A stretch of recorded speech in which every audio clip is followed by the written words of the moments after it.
আমি একটু আসার সময় মসজিদে ঘুরতে গিয়ে এই দাসপাড়া মানে তারা ব্রিজের ওপারে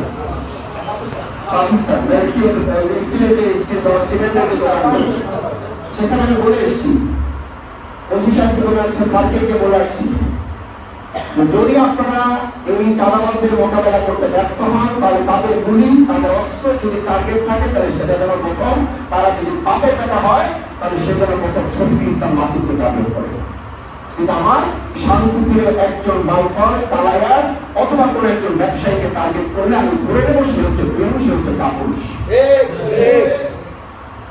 কারণ এটা হারাম, হারাম তো হারাম, আপনি এটা কেন করবেন? এখন মাদকের জন্য আজকে এখানে যারা আছেন, চাঁদার জন্য এখানে যারা আছেন, আমি 3-4টা কথা সচেতন করে বলে আমি আমার রমাদানের কথা বলে শেষ করে দেব। তাহলে ইফতারের 1 সেকেন্ড আগে আপনি কাকে ভয় করবেন? ওই আল্লাহ তাআলা ইফতারের পর খাচ্ছেন না খাচ্ছেন না? খাচ্ছেন তো, খাচ্ছেন তো। তাহলে যে আল্লাহ তাআলাকে ভয় করে আপনি গুলির মধ্যে বললেন যে 1 লক্ষ গুলি খাবো, কিন্তু আমি 1 সেকেন্ড আগেও আল্লাহ নির্দেশ লঙ্ঘন করবো না, সেই আপনি মুমিন, সেই আপনি ইমানদার, আপনাকে তো টার্গেট করে ট্রেনিং দিয়ে রমাদান ওই জায়গায় পৌঁছিয়ে আপনাকে বলেছে, এখন আপনি হচ্ছেন সেই লোক যেই লোক আসসাউমুজুন্নাহ,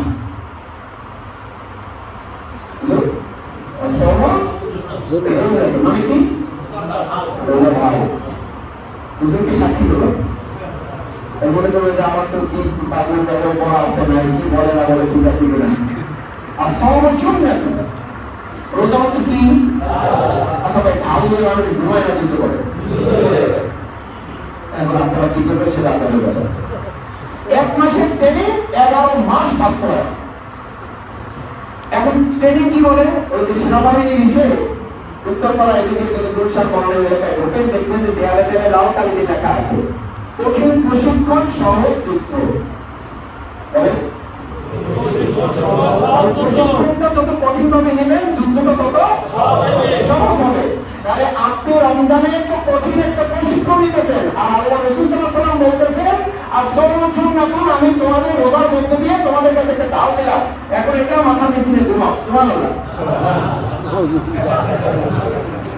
কোন সেনাবাহিনীর সদস্যকে ঢাল দেওয়ার পর সে যদি একটা মাথার নিচে দিয়ে ঘুমায়, চাকরি আছে না? চাকরি নাই। কি চাকরি নাই? ও তো রাত্রি অবস্থা বলতে গেল বড় দাও ইনস্ট্যান্ট বাড়ি চলে যাও, এবং ওর কোনো মাথা বেঁধে দেওয়া হয় না, যাওয়া ভাড়াও দেওয়া হয় না, যাওয়ারও ভাড়া দেওয়া হয় না, স্ট্যাম্পিলিস গো ব্যাক। এখন আপনি সর্বজন্য রোজার মধ্যে ট্রেনিং নিয়ে অন্যায়ের বিরুদ্ধে যুদ্ধ করার জন্য আপনাকে একটা ঢাল দিলে রাসূল সাল্লাল্লাহু আলাইহি ওয়াসাল্লাম, যে রাসূল সাল্লাল্লাহু আলাইহি ওয়াসাল্লাম একটু আগে গুরুত্ব করলেন, এই ঢাল দিয়ে এখন আপনি যুদ্ধ করার পরিবর্তে আপনি এটা মাথার নিচে দিয়ে আমাকে ঘুমাই লেগেছে। যেই ট্রেনিং নিয়েছি 2-4 বছরে আর কিছু না করলো, আলহামদুলিল্লাহ জান্নাত শেখাইতে আমাদের বাদখানা কোনো চলতে ভাই। যে রোজা রাখছি, রোজার পরের দিন ঈদের সময়ে সবচেয়ে বেশি তথ্য দেয় আপনাদের, এবং বাউফলের এবার এটা হবে কিন্তু আপনাকে বলে দেবো না, ঈদের দিন সবচেয়ে বেশি বাজারে মাদক বিক্রি হয়। জানেন যে মাদক সারা মাস ধরে করছি,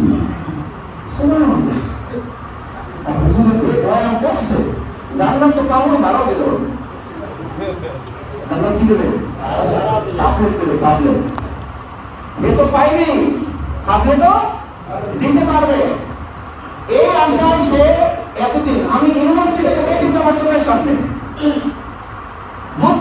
বুদ্ধিমতী মেয়েরা, বুদ্ধিমান স্কলার, যারা ইউনিভার্সিটি টিচার হয়, গবেষণা করে, দেশ বিদেশে পৃথিবী গরম করে, এরা আগেভাগে সিগারেট পকেটে সাজায় রাখে, খালি আজান হবে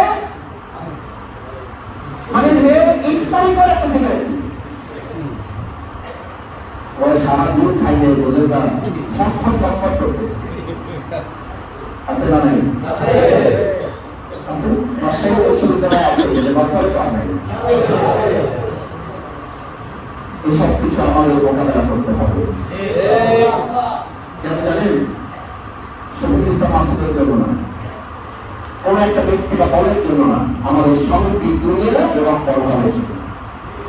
দুনিয়ায় যদি ভালো থাকতে হয়, একটা সন্তান মাদকাসক্ত হওয়া মানে একটা পুরো পরিবার শেষ হয়ে যাওয়া, শুধু পরিবার না, তার গোটা গোষ্ঠী সহ শেষ হয়ে যায়, একটা সমাজ শেষ হয়ে যায়। আমাদের সমাজের সবচেয়ে বড় ব্যাধি। এখন আপনারা যেটা করবেন, ওয়ার্ডে ওয়ার্ডে প্রয়োজনে আপনারা প্রতিরোধ কমিটি করে তুলবেন। পারবেন? পারবেন এটা? অন্যায় কাজের প্রতিরোধ করা, তাআওয়ানুল বিররি ওয়াত তাকওয়া, ভালো কাজে সহযোগিতা করো, ওয়ালা তাআওয়ানু আলাল ইসমি ওয়াল উদওয়ান, সীমালঙ্ঘনের কাজে, পাপের কাজে